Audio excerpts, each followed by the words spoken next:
Hey guys, welcome to the Big Blue United podcast. My name is TJ. I'm here with Dan and Colin, and we have a very special podcast tonight because former Giants running back and two-time Super Bowl champion Brandon Jacobs will be joining us in just a bit. Before we get into that, we got to do our usual thing. How's everybody doing today? Everything's good? Feeling good? Hey, 7-2. Looks good, feels good, plays good. Feels good. Feels great. Yeah, it does feel good. It does feel real good. Dan, what's going on over there with you? Yeah, feels good. Feels good. 7-2. Being a Giants fan is fun again. Would love to talk to some guys that feel like Daniel Jones should be signed to a 20-year contract. Oh, don't worry. We can definitely get into that. But before we do, guys, please follow Big Blue United on Facebook, Twitter, Instagram. You can follow us at BBU Podboys with a Z on Twitter. Don't forget to download that DraftKings app. Use promo code TPPN. And our sponsor this week is Man Crates, which is fun to say, I feel like. But Man Crates is a company that takes into account how difficult shopping for gifts that men actually want are. And Man Crates helps you celebrate the men in your life with unique and exciting gifts you'll be proud to give. They got cool stuff like project crates, such as whiskey making kits, smoker making kits, barbecue sauce kit, which is the one I got sent. They have other product kits, such as exotic meat crates, which is also fun to say, whiskey crates, beer drinker crates, pizza making crates, tons of other cool stuff. That is mancrates.com. I personally got sent the barbecue sauce making kit. Came with a bunch of items, bunch of recipes, and the coolest part was that I got sent these very nice, personalized, Big Blue United sauce bottles here, which I did not use because, as any proper man does when you make barbecue sauce, you throw it in a crock pot with a pork shoulder, which is what I did, and it was delicious. I know, Colin, you got that beer-making kit, which maybe we got crisscrossed there because I'm usually the beer guy, but, how was Colin's that a barbecue for you? guy. Yeah. Right. Well, first I have to say it's too bad. I figured that the exotic meat would have been better for you, TJ, but it's too bad. Anyway, I do love my exotic meats, guys. Yeah, I got the Smash IPA recipe kit, which I am looking forward to doing this weekend. I mean, I haven't been able to do it yet, and I want to, but it looks incredible. It looks very easy, and it's kind of something that I've always wanted to do. I've known people that have done it at home, and I've tasted some people's home brew, and it's been good. So if it's something that I can do and put together, maybe it'll become another hobby of mine. I'm looking. Maybe you could sell it to TJ. Maybe we can go into business together. Sell it in the beer and provisions, 96 Barrett Street, Brooklyn, New York. Maybe I'll just turn it into an NFT. I don't know. Let's do it. Anyway, guys, mancrates.com. Check it out. And, guys, without further ado, we'll bring on our guest tonight, who is two-time Super Bowl champion, running back for the New York Giants, Brandon Jacobs. Brandon, how you doing tonight, man? I'm doing absolutely phenomenal, fellas. Thanks for having me on. Looking forward to it.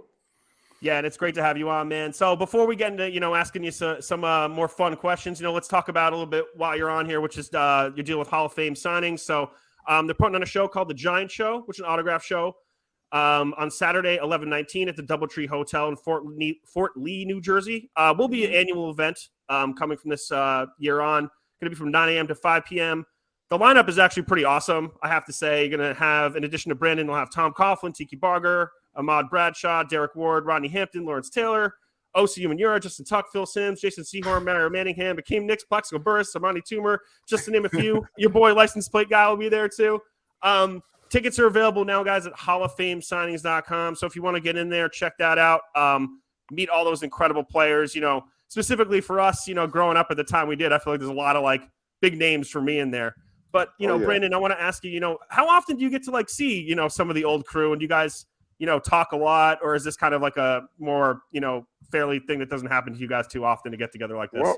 Well, we don't see each other too often. We might go up to a game every year, might see a couple guys there, here and there, but a bunch of people in the same place.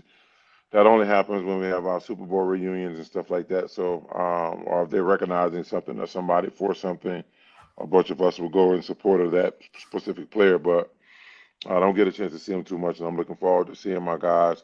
I haven't seen, I did see OC since I haven't seen him since the Super Bowl reunion, which was only, last year, 2 years ago, whatever you want to call it. Mm-hmm. But there's a lot of guys that I don't see as much outside of that. So I'm looking forward to seeing them.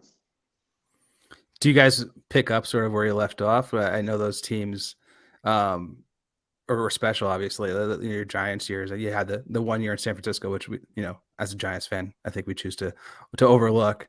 But it seemed like, especially the Super Bowl seasons, you guys overcame so much, and people sort of didn't suspect you guys to go on runs like that. It must have been extreme amount of chemistry and goodwill between you all. I'm wondering if you still just sort of pick up, back in the day.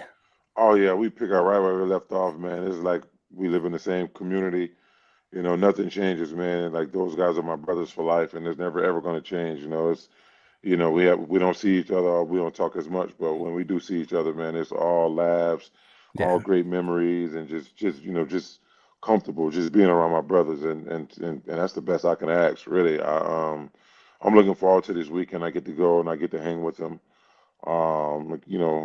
Hang out 2 nights with them, and just looking forward to it, man. That's awesome. That warms my heart, I think, just to know that Yeah, that's how I my imagined it to God. be, and that's great to hear. I wanted to talk a little bit about the playing days and sort of you coming up, and where Colin, TJ, and we are best friends since 4th grade, and we've always had the Giants in common. So we've been following the ins and outs of the franchise, and specifically, around the eras from 2000 to now is when we're sort of highly focused in it. But Colin had an eye on your draft class specifically, and sort of shouted you out before any of us really knew of you, because you came up not the easy way, in high school through JUCO, and Auburn behind some guys that were highly drafted, and Kyle like Williams and Ronnie Brown, and then over to Southern Illinois, right? Right. And on paper we're like, who is this guy? He's a unicorn. And you joined the team, and you were behind Tiki that first year. And I think for all of us, we were huge Tiki fans. I remember telling Colin for sure, those days I would take a bullet in the butt for Tiki Barber. He was just the ultimate Giant at the time, and still love Tiki. Obviously there's some stuff with how he left the team that, as a fan was a little bit bitter, but you filled a huge gap for us. So thank you for being the perfect replacement to, our first favorite player.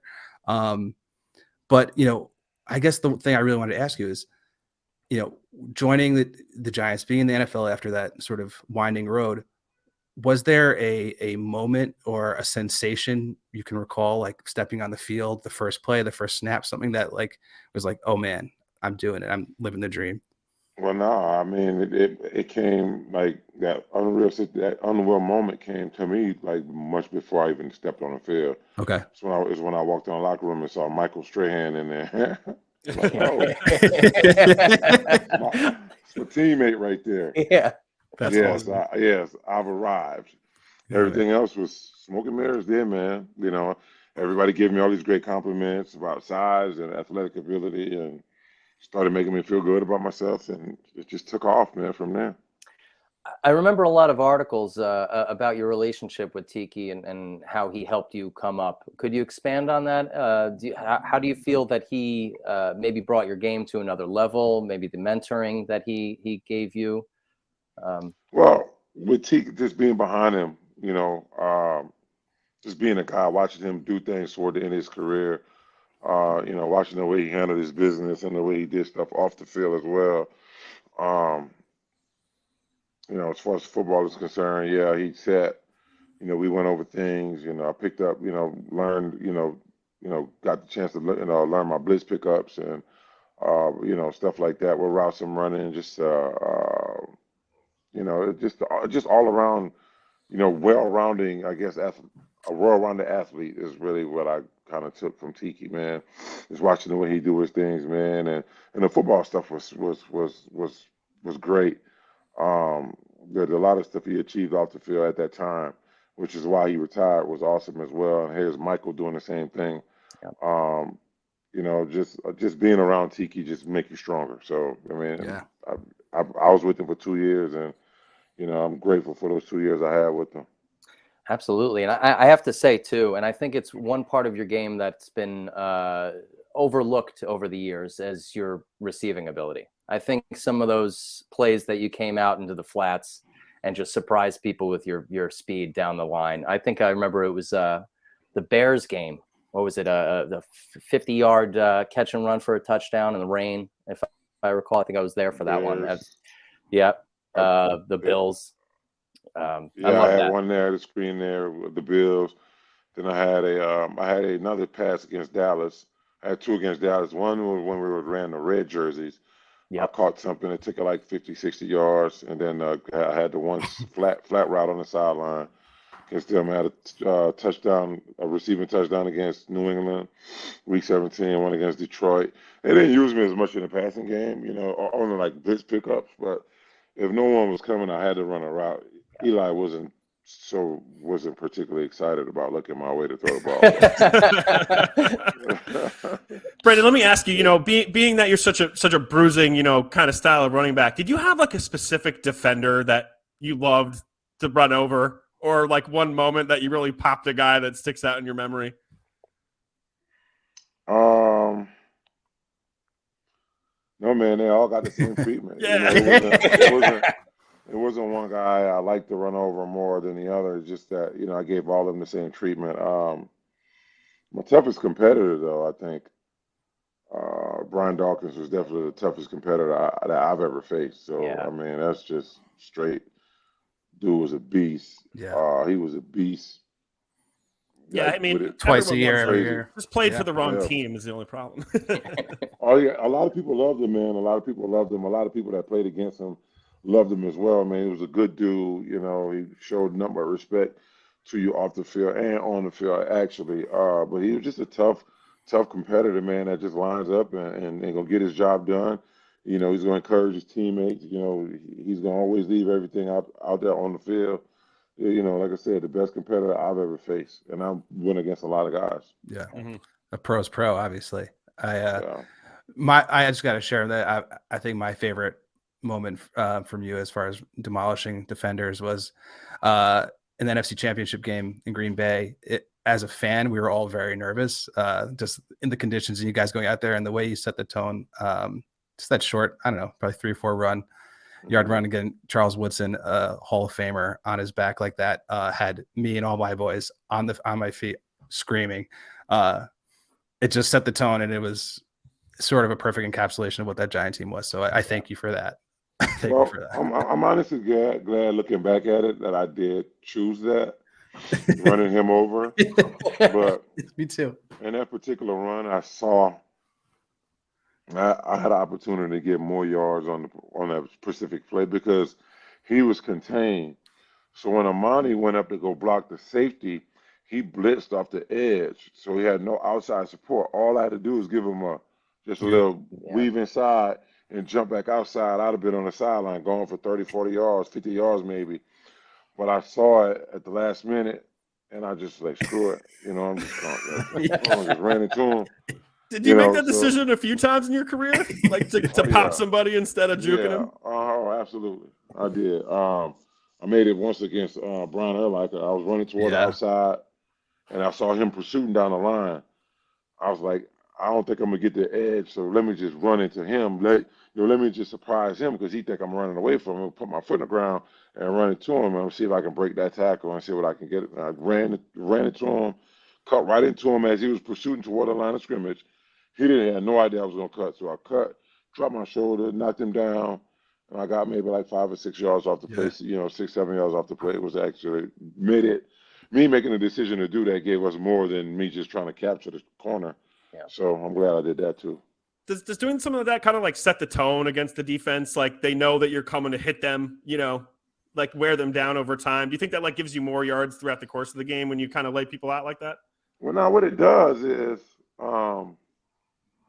they spent all week wondering what it's going to be like trying to tackle me, right? They spent all week wondering let's see what it's going to be like trying to tackle this big joker. So when they get in the game and one of I'm going for the head honcho on your team. Yeah. And I figure if I can get him, everybody else going to fall. Everybody else going to fall in line. I was like, damn, he just ran him over. Let me see if I can approach this tackle on this guy the next, a new way. Next thing you know, they're trying stuff new and they're missing tackles, and here we go. Yeah. I mean, as a fan, you could see it. Like as you're sort of reputation built in the league, and as you evolved, like you were living rent free in their brains all week, and when the game started, some guys would shy away. I'm sure you must have noticed that too. But yeah. Oh yeah, I mean, I got the most when we go into a game, and the guy tells me, he said, "Man, you're big as hell to be playing running back. You're big as hell to be playing running back." So I said, I think in my mind, like, I got you. Yeah. You're scared. You're scared. That's an advantage. I love You're that. scared. Okay, I got you. I'm coming at you every play from here on out. Hell yeah. And maybe one day you'll be playing defensive end back in New York. No, those days are over.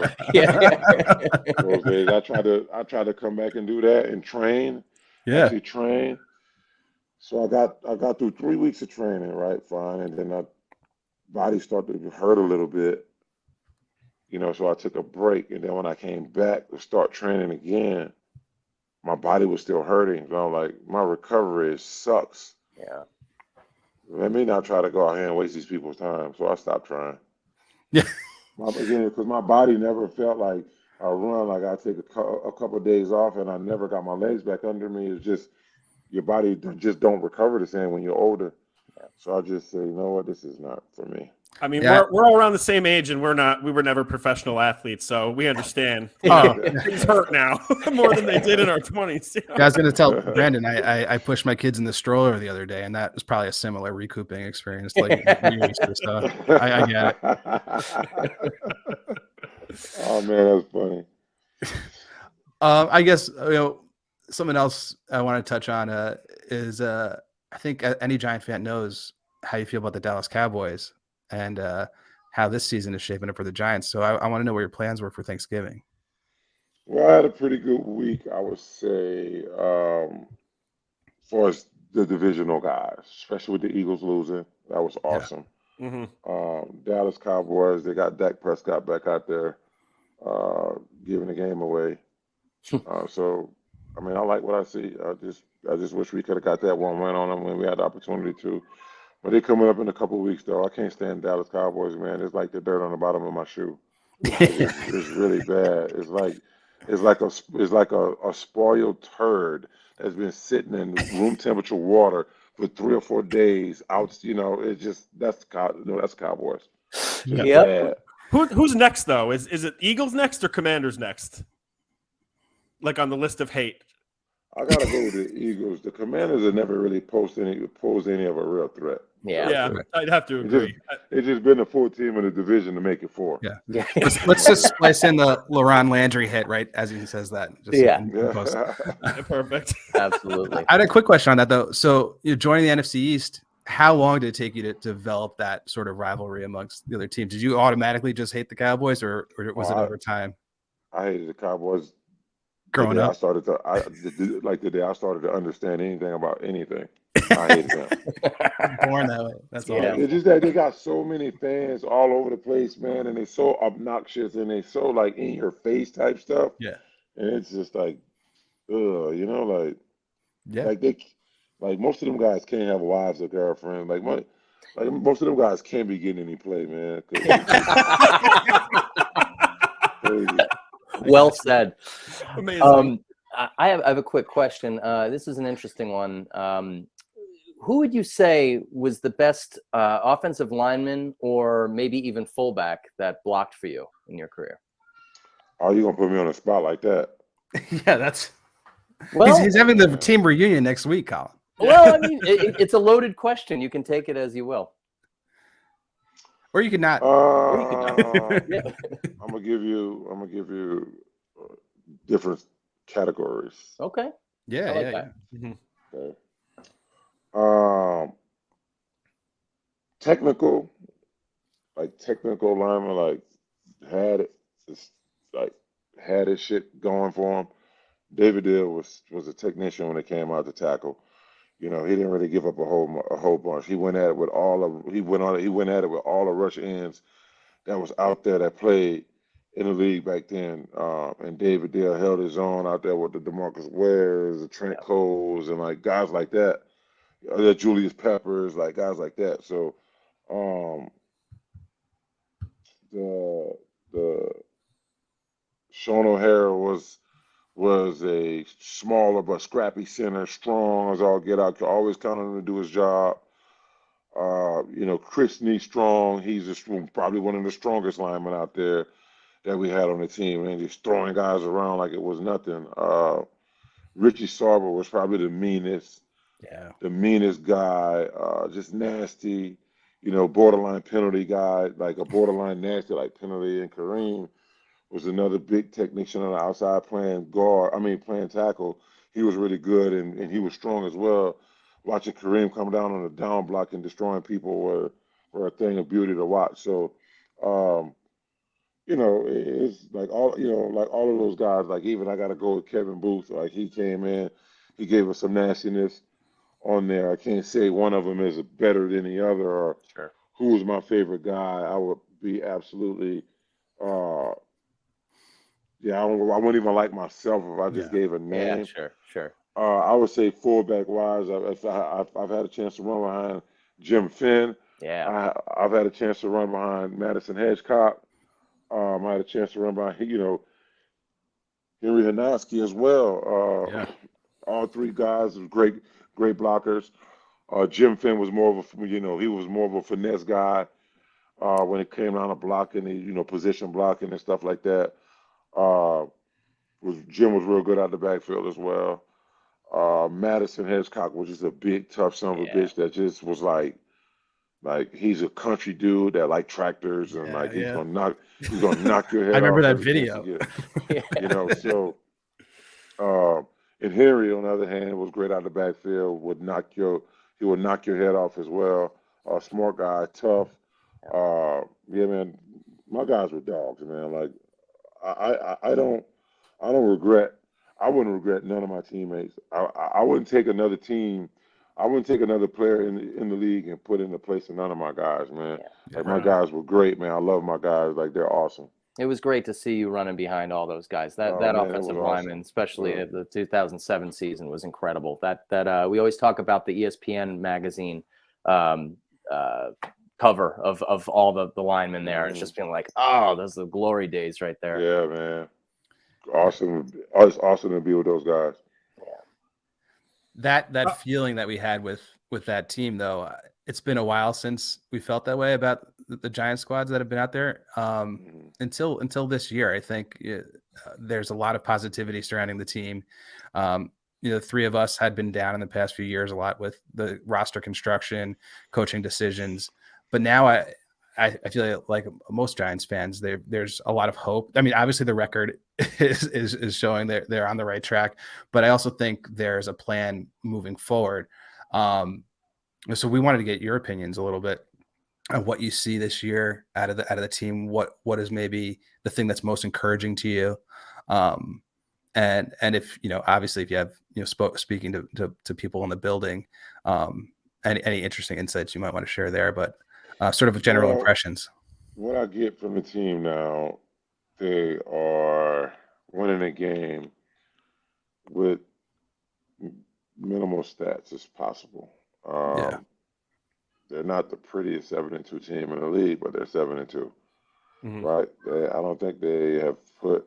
I want this thing to be real, right? So they're 7-2 coming into the second half of the season. I said they'll win 12 games this year. I think we can get that, to be honest with you. I know that's another 5 wins away. I know that's something that we can really that we can pull off, just who we got. And I know we got Philly twice, and we got Dallas another time. Again, I'm not worried about the Commanders. So I don't know, man. I think the team now wins off defense. I think the defense plays great. They don't give up too much. Daniel Jones was doing the last couple of years, what he's not doing anymore is turning the football over, fumbling the ball. He drops back. He look one way, he look another way. If it ain't there, he's putting it down, trying to get something out of it. Saquon is running hard as usual. He's up at the top of the league. Yeah, maybe second in the league behind Chubb and rushing. First overall yardage though, first all-purpose yardage. So Saquon is coming back, showing he belongs at the top with all of the elites. And I wish and there's no one that is more elite than him in my mind. not because he's a giant running back, but because I studied the position and really see that him and Nick Chubb is kind of in a league of their own. So if Saquon Barkley could stay healthy, I think just with him alone, the Giants will continue to win games.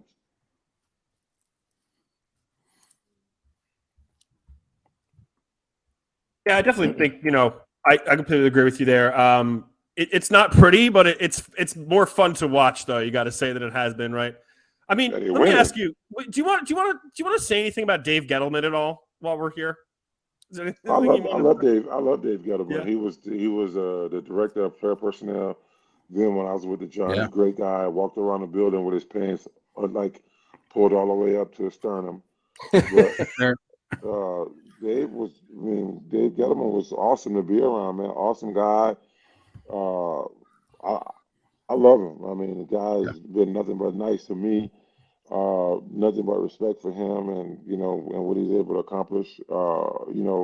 Within his roles throughout the NFL. So I don't have any ill will against Mr. Gettleman, like most people may have. That's still fans of the team like me. He done me some justice. So maybe I wouldn't have been there if he wouldn't have been there. So I love Dave. That's fair. Yeah, I mean, we all can speculate, but to actually hear someone who's met the guy say things like that, gives you obviously a different perspective. But I do want to ask you, about what you're doing now, which, coaching high school football. How's that been going for you?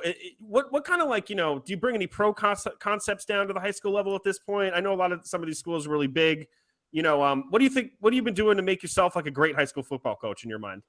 Well, just trying to communicate with the kids more. To be honest with you, I'm not a high school coach. I was coaching high school.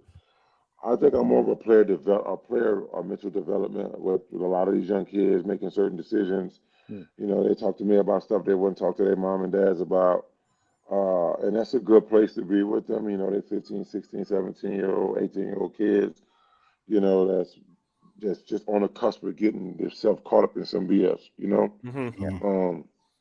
So to be in that place with, where a bunch of kids that look to you for advice, and they look to me for certain advice. I answer questions, and I look to them for the drip. The way they dress and stuff like that. I be talking like, man, hey, you think I can pull those pants off? Hey, coach, they tight as hell, but I think you can be able to do it. I think you can pull it off, coach. You can do it. Now, what you gonna wear with it? I don't know. What you think I should wear with it? She get a nice little shirt, some little shoes. You know what I'm saying? Put a little cuff in your pants. So I get my drip from the 16 and 17 from the source. This generation of kid. People look at me sometimes like, dude, you're 40. We've still been trying to figure out the slang, So it's awesome. Now they can have the slang, the gang, and the twin, and all that. They can have that. But it's good to do. It's good to be in this place where I am, man. Actually, give back to kids and just teach them more, about life and using football, to capture their minds and stuff like that. So it's awesome, man. I got a son of my own that's in high school as well, playing as pretty big kid. So it's fun, man. It's an awesome thing to be a part of. We've actually we follow you on the social media. So Colin's scouting him already. Yeah, I've been scouting your son for a while now. I see that he's doing a lot of recruiting trips across the country. He's a big boy. He's as big as you and bigger, and he's bigger than me. He's 6'6". Wow. 6'6", like 3 something. Wow. So last article I saw, it was saying 6'4". I wanted to know if he was taller than you now. So no, that was. See, I don't know where 6'4" came from, but he's definitely 6'6" now. That's awesome. Do you have, as a dad, any approach to him, taking the next steps in his, football career, like shepherding towards whether it's towards certain schools or certain training methods, or do you let him sort of, navigate that to a degree on his own? Well, now we kind of let him navigate it, man. My wife and I, we sit and we take him on all these trips, and we meet the coaches, and to be honest with you, I don't matter in the process. It's his mother and him. Yeah. That's the two it matters to. Like for me, I want him to be close to home, right? I want him to be close to home, like somewhere I can get to him, because everybody goes to college and have that dumb mistake in the middle of the night. Yeah. Where they got to wake up. I mean, where they got to go to the emergency room and get 8 or 9 stitches for doing something stupid. Mhm. You know what I'm saying? Like everybody has that. I've seen that every year I've been in college. Yeah. You know, guys out there drinking a natural light. You know, getting drunk and just doing stupid stuff. So It's inevitable. I would be stupid. Yeah, I would be stupid to believe. I would be dumb to believe that my kid isn't gonna go get into some shit when he go to college. So I'd rather I can jump in the car and get to him in a few hours. I'll be there, or go somewhere where I have family. Yeah. Sure. You know, so somewhere where I have someone to cater to him, someone to be there for him when he needs somebody, stuff like that. But I don't really care where he goes. You know, obviously he liked a lot of schools down here in the southeastern part of the country. So who knows what he's going to do? Again, it's going to be him and my wife picking that. So I'll be away from it. That's a smart tactic. But best of Right. luck. Best of luck. Right. That's a huge thing. I have a young child, and so does TJ. I think we're learning that, you know, big decisions leave to the wife. I think. Yeah. How cool is it to have your son kind of following in your footsteps, though? Is it cool? It's pretty cool, man. Because now I get a chance to get these perks from him. Right. Yeah. So we walk in all of these. So we walk in all these big time college stadiums, all these big like Alabama's, Clemson, Georgia game. Kind of have the place to ourselves.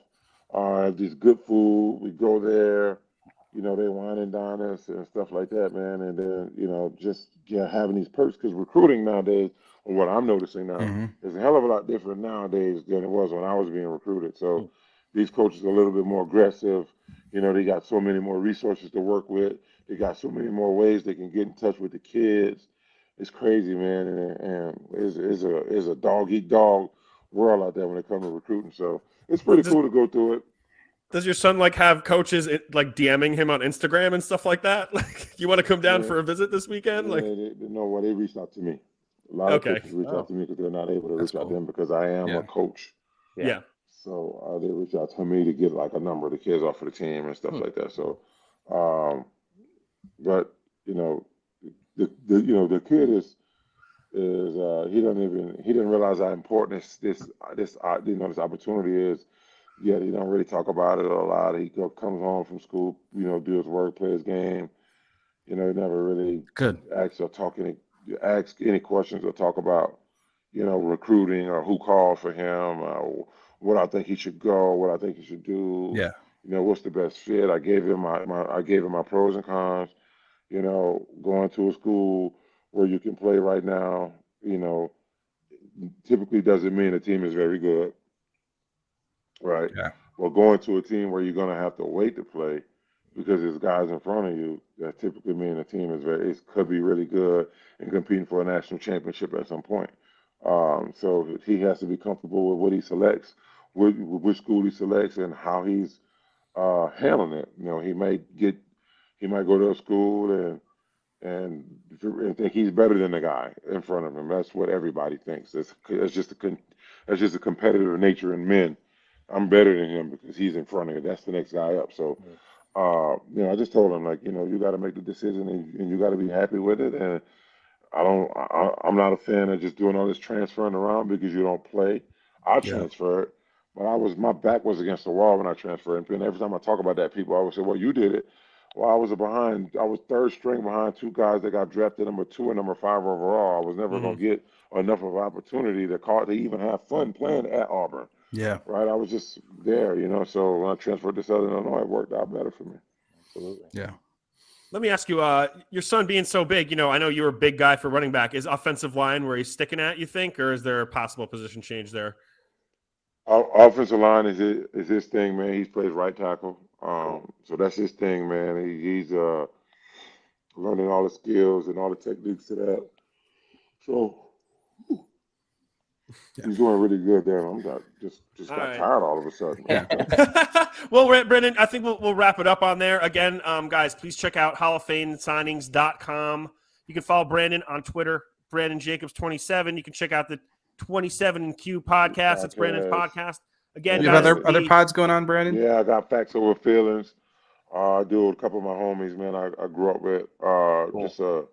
Just a bunch of stuff about, you know, pop culture, the Kanyes and the Kyries and the you know, the Kardashians. See And, Chappelle on SNL? Yeah, I didn't. Oh, Oh, you got to check it I out. did. it's Yeah, we great. watched Okay, it. I'll Yeah, check it yeah. out. I'll check it out. But yeah, facts That over sounds feelings awesome. and 27 and Q, man. It's like my two things I'm doing right now. That's awesome. Awesome, Brandon. Thank you so much for coming on, man. We really appreciate it. Hey guys, Yeah, thank thanks you for very having much. me. All right. Thanks for having me. Have a good night, Appreciate man. it, Brandon. Yep. All right. Take care. Yep. Again, guys, the Giant Show will be taking place on November 19th at the Doubletree Hotel in Fort Lee, New Jersey from 9 a.m. to 5 p.m. HallOfFameSignings.com for tickets. Tons of good people. Check it out. It's fourth down, and you can feel it down in your plums. The tension is in the air. You could cut through it with a knife. You want to make every play this exciting? Check out DraftKings Sportsbook, an official sports betting partner of the NFL, and their unbeatable offers. Right now, new customers can make any $5 NFL bet and get $200 in free bets if your team wins. So check this out. In addition to the usual bets, everyone can boost their winnings with DraftKings stepped-up same-game parlays. To make things even sweeter, you can throw down on stepped-up same-game parlays once per game day all season long. Download the DraftKings Sportsbook app now and use promo code TPPN to get $200 in free bets if your team wins. Just place a $5 bet in any football game, only at DraftKings Sportsbook using promo code TPPN. Minimum age and eligibility restrictions apply. See show notes for details. Guys, that was amazing. Brandon Jacobs, Mr. Jacobs, Brandon, BJ on our pod. The Juggernaut. You know, all to the Big Blue United fans, please share that's an achievement of this pod so far, to be sure. And also make sure to check out Brandon's podcast, 27 and Q, and Facts Over Feelings. They both sound excellent, and we will be checking them out as well. But let's talk about last week, the Texans. Maybe a not hugely notable game, but, you know, another W. You got so many of them, it's hard to even care about them anymore, right guys? Yeah, I feel like Facts Over Feelings is like this podcast too sometimes, because I feel like, you know, or at least like when I go on Twitter under our BBU Pod Boys handle, Yeah. kind of lay down some truth. You know, I'm waiting for more likes with some of your controversial retorts to a lot of this stuff. And I don't get a lot of Controversial. engagement. Yeah, I don't get a lot of you engagement. know, yeah, I definitely with the bunny ears in that sense. You mean because- like when I said today that someone was like, well, Daniel Jones threw the same number of percentage of picks as Aaron Rodgers did the last 3 seasons. I was like, why are you comparing Daniel Jones to Aaron Rodgers? And the person responded, I'm not comparing them. Yeah. That's exactly Okay. what you're doing. It's like my mom's Honda Civic lost the same amount of races as like Red Bull. It's like, Yeah. yeah. No context. It makes a lot of sense. Yeah. Now, but let's jump into the game, guys. 24-16. Is this the largest like margin of victory this year? Yes. It Am is. I mistaken? It is. And It's the first time they led the whole game too. yeah. That is And true. Wow. you know what? I went into it because, as I told you guys, I had to DVR it for later in the day. And I went into it thinking it was going to be, from the little amount of tweets that I saw from, you know, various people or you know, any text from random people too. I thought I was going to go into it thinking it was really ugly and really crappy. And I was surprised by how not crappy it was. It was, I mean, there was ugly aspects of it, but it wasn't like this. It was very efficient. It was efficient as all hell, and I actually appreciated it. I mean, hell, Slayton just came out of nowhere and surprised me on that. I mean, can we just talk about the fact that he's quietly having himself a kind of decent year for basically being on the scrap heap going into the season? I think that's pretty great that he's being utilized as well as he is. I mean, yeah, like what, 3 catches, 95 yards in the TD. I think the last 3 games specifically, he's kind of popped out a little bit more, I think by necessity. But the number one thing is that, you know, he's cleaned up what has been his most glaring issue his whole career was the drops. Yeah. So even though it's been 3 catches, I mean, the Giants only threw the ball, 17 times. So you're not going to jump on him for the, you know, kind of amount of yards he had or amount of catches he had. But he did account for 50% of the Giants offense through the air this game, which is funny. And Colin, I think you made the best point, is that this is a guy who was probably looking to be traded, cut. Yeah. They restructured his contract to get his cap number down, which is ultimately why he stayed on this team. You know, being the Giants' leading receiver isn't anything special, but he didn't catch a ball till week 4. So it's another thing to consider. But I think, you know, if he sticks to the trajectory he's on, he's going to be important for this team basically has nobody else. Kenny Galladay clearly isn't going to be contributing after coming back and missing 2 balls. Whether or not one was an errant throw, you tell me. Maybe it wasn't. I didn't think it was that bad. I think he should have been able to catch that. The egregious one is I don't care what kind of possible excuse anyone could give or he can give. The fact that he had the gall to more or less come out when he was asked in a press conference afterwards or whatever, how he almost feels slighted and that he should be getting more playing time and that catch the ball. Well, that was I mean, I'm not fast, I'm not athletic. I would have caught that pass. I would have caught it. It was right there. Like, what are you doing? You were 2 years ago, you were one of the better wide receivers in the game. And then, like, what is this? Is it a lapse in concentration, or is the bag of money weighing you down so much? Like, I don't know what the hell this is. It's insane. Just go and just live off that money and sell used cars and never touch the football field again, because it sounds like it's possible we might consider just cutting him. That's the news, man. 4.25 million cap space if he's cut. Fine with me. He's got a chronic elbow problem. I think that doesn't help him catch the ball, and I think that he never could create separation as it was.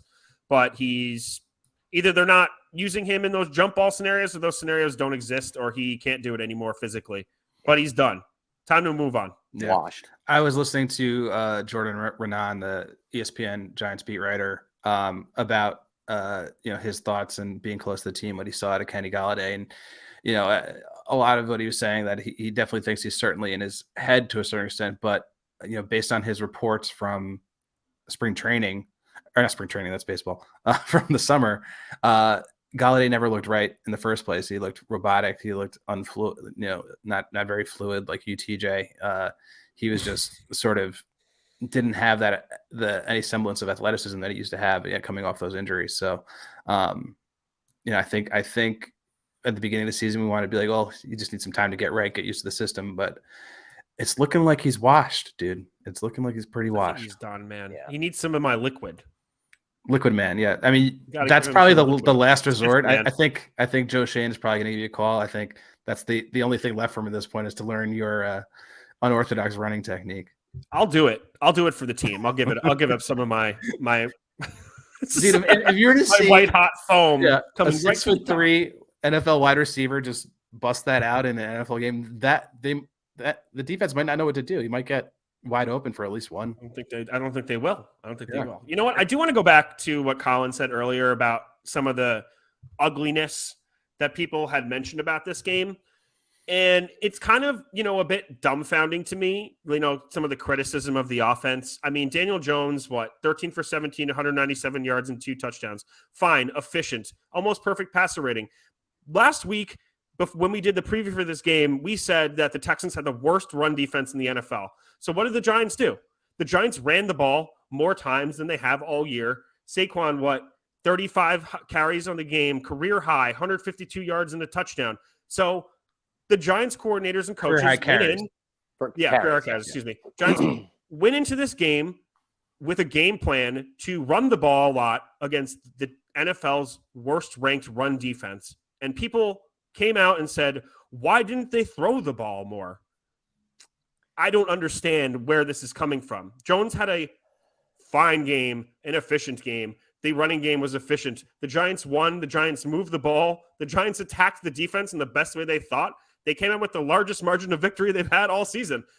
Where is the problem here?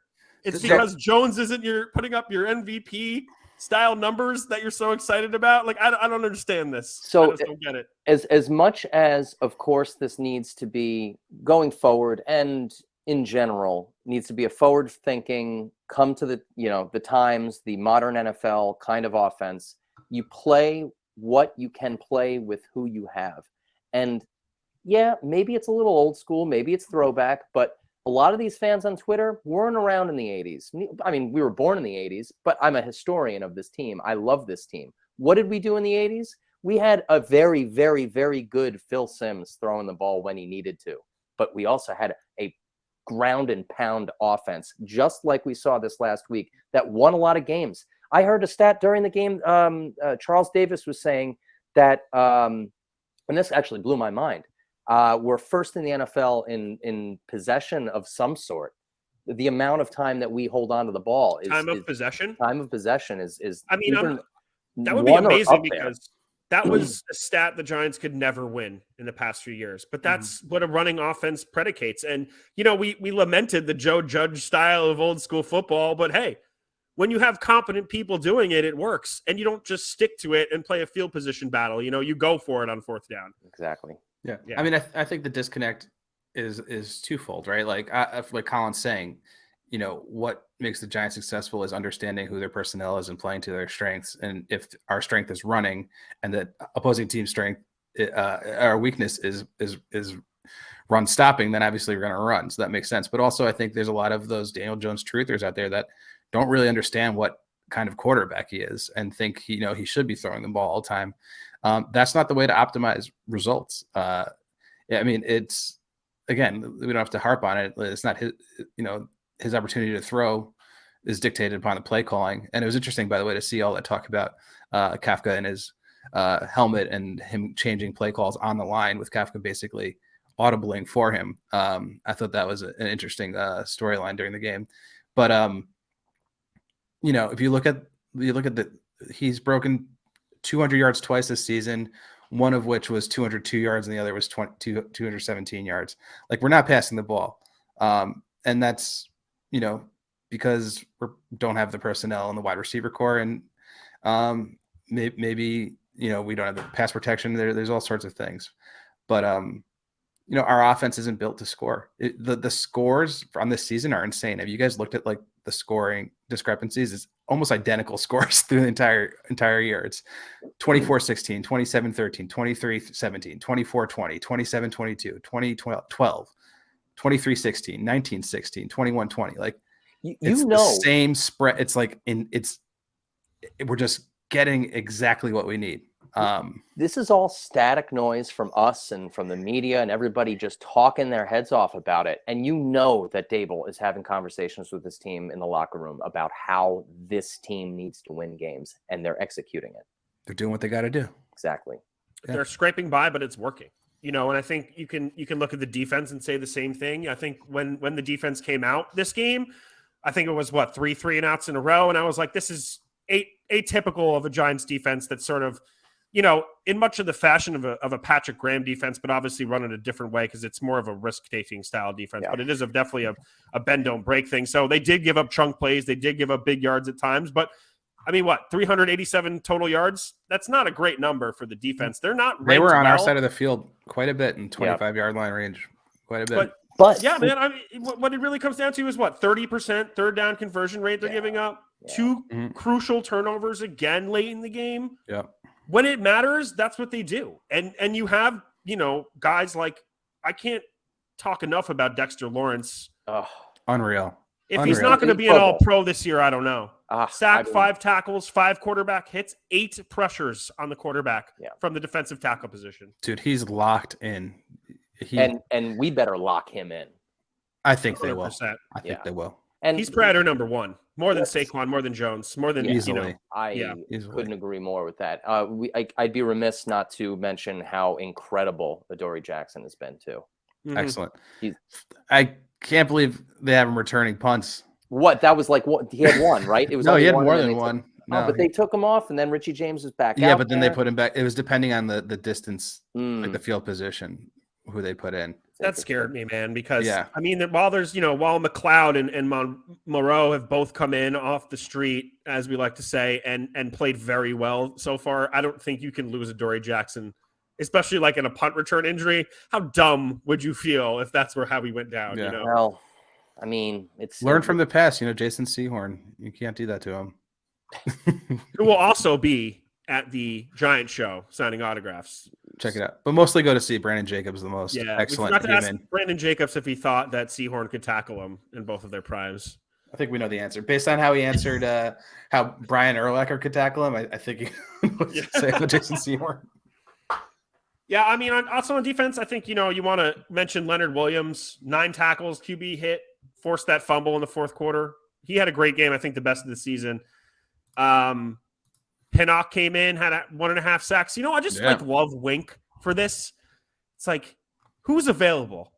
Where can I put them where they're going to be successful?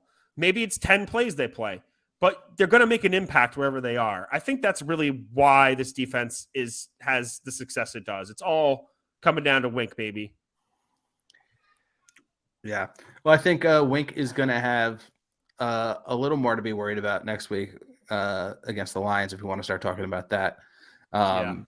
Lions, are having a pretty bad season, but they're scoring a lot, especially when healthy. They've put up some pretty big numbers against some pretty good teams. They almost beat the Dolphins a couple weeks ago, which is huge. They're coming off 2 wins, beating the Packers and the Bears. So this is going to be, I think, a much harder matchup than we've had as Giants fans the past couple weeks, and a pretty good tune-up for the big Thanksgiving Day game against the Cowboys. Is there anything you guys are particularly looking forward towards this game? Anything you want to see improvements on the offense, defensive side? Anything you think is crucial for them to lock down, given this team? They got to stop the run first and foremost. That's, I think. Jonathan Goff is that's Jared Goff. Jared Goff. Yeah, Jonathan Goff. That was someone who was on our team. That was the Giants. Yeah, he was. He was a linebacker. He is no Georgia Tech. Yes, he was a 4th or 5th round pick, something like that. Third round pick. Yeah. Didn't pan out. But anyway, he's no slouch. He's not exciting by any means, but he's had a quietly good year as a quarterback leading this team. And when you have a bunch of knee biters and Dan Campbell's players, they're going to be tough. They're going to, they're not great, but I think they're the kind of team that easily could be overlooked, and we need to take them as seriously as we take anyone else. Yeah, stopping the run for sure. Yeah, I mean, even at 3-6, the Lions bottom 5 overall defense, but their offense is kind of middle of the road. Their run offense is particularly, their strength. So I think you're right, Colin. It's going to be a similar game plan to last week. Their rushing defense is not good. You're going to see a lot of Saquon. You're going to have to stop the run. I mean, Damon Pierce got over 100 yards. I think you'll see a very similar sort of circumstance here where they're probably going to rip off good runs. Goff's probably going to make a few better throws than we saw, Mills make last week. But ultimately, it's going to be a similar game. A lot of running the ball, old school football. Giants defense is going to have to come up with a couple plays to make it work. And, ultimately, it's probably going to come down to, 3 to 6, 7 points at the end. And we seem to be on the good side of those, or most of them this year. So I think it's, anyone's game. But I'll give the Giants a little bit of a nod here. I think they have a little bit more advantage in the coaching category with 2 teams that are somewhat evenly matched on paper. Giants are home. We have a much better defense. The Lions defense is at the bottom of the league. They're allowing 266 yards passing and 160 yards running on average. So, for all the Daniel Jones heads, if you want him to throw more, you want him to flex some of his, marquee skills throwing and running. We should hopefully see it this game. I think it's going to be, more of an interesting matchup. I think we're well suited to shut them down offensively as well. I think our run defense has been fairly stout. They have that 200 monster of Jamal Williams and DeAndre Swift, who's still coming back from injury, but Aquaminius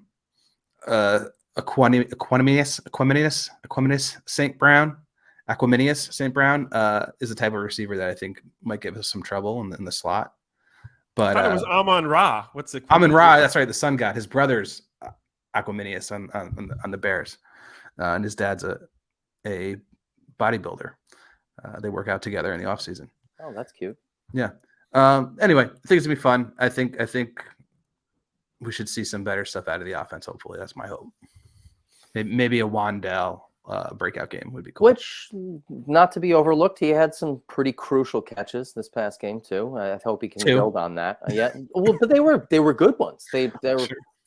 They. I mean, Isaiah Hodges had 2 grabs, but he turned both of those into first downs, big gains, 42 yards total, 41 yards total. I forget which one it was, but I think that I would like to see them throw the ball more than 17 times. But if Mm-hmm. they decide that running Saquon, 30, 35 times again is going to win this game, then go for it. Yeah. But They decide they're running going to him a little re-sign ragged. Saquon and just Yeah, I'm saying you're running ragged a lot. I think Saquon's up to almost 200 carries this year. I've seen guys, in the past have great years, hit 400 carries, and then just fall the heck off the rest of their career. So I'm sure they got him on some kind of pitch count. Track that as far as likelihood of re-signing him. If they continue to run him 35, give him 35 carries a game, I don't think they're interested in his Larry longevity syndrome there. Yeah. Well, I mean, Matt Breida has been a very good spell. I mean, I think there could be games.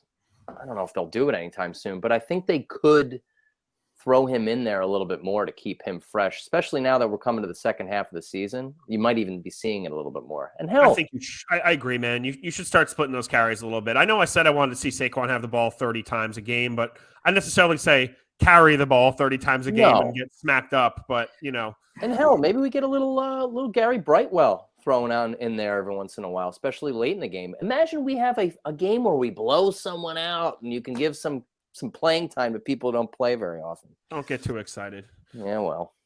Anything else tonight, guys? No. Nah. All right, guys. Thanks for listening tonight. Thanks again to Brandon Jacobs for coming on. It was really fun for us. I hope you guys enjoyed the interview as well. Please follow us, Big Blue United, on Facebook, Twitter, Instagram, BBU Pod Boys with the Z on Twitter. Download that DraftKings app. Use promo code TPPN. Check out mancrates.com. And thanks again for listening, guys. Take care. I'm the Juggernaut. Go!